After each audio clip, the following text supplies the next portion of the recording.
Halo semuanya, kali ini kita akan bahas satu teka-teki yang menarik banget tentang Indonesia. Kita semua tahu, orang Indonesia itu terkenal dermawan. Tapi pertanyaannya, apakah kedermawanan kita ini sudah maksimal? Kayaknya ada potensi besar yang belum tergali. Yuk kita telusuri bareng-bareng.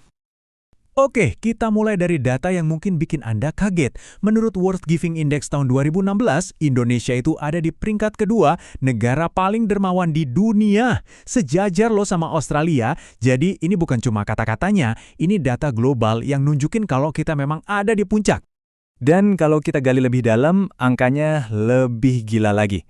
Ternyata, 3/4 atau 75% penduduk Indonesia itu rutin menyumbangkan uang. Bayangin, 3 dari 4 orang yang Anda temui. Ini partisipasi yang luar biasa tinggi, yang nunjukin kalau memberi itu emang udah jadi DNA kita. Nah, disinilah teka-tekinya dimulai. Dengan budaya memberi yang sekuat ini, apa benar potensi filantropi kita, terutama yang formal, udah benar-benar keluar semua? Atau jangan-jangan ada sesuatu yang masih menahan lajunya? Oke, untuk memecahkan teka-teki ini, kita perlu paham dulu nih, apa sih alat yang biasanya dipakai pemerintah untuk mendorong orang-orang supaya lebih banyak berdonasi?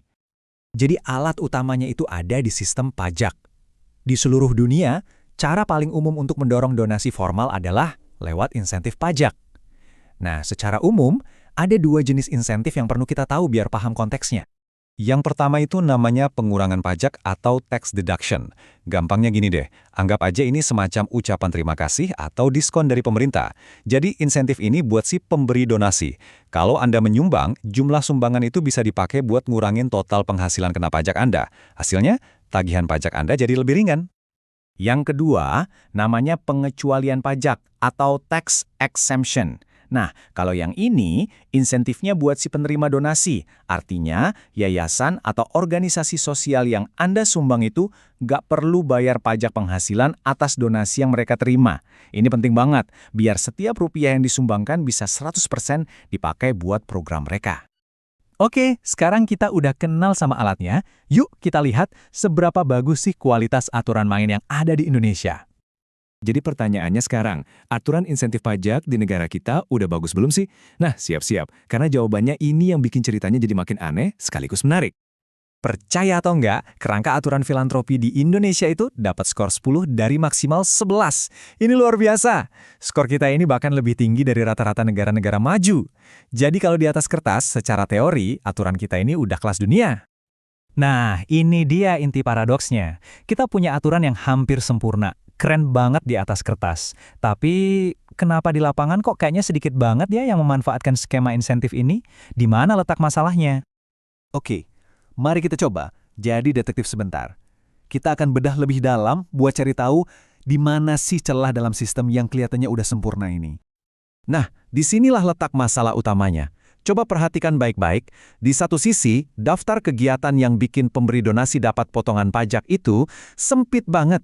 Cuma 5 bidang ini aja. Tapi lihat sisi lainnya, daftar organisasi penerima donasi yang bebas pajak itu jauh lebih luas. Mencakup kesehatan, lingkungan, panti asuhan, dan banyak lagi. Jomplang banget kan? Jadi, ini dia inti masalahnya.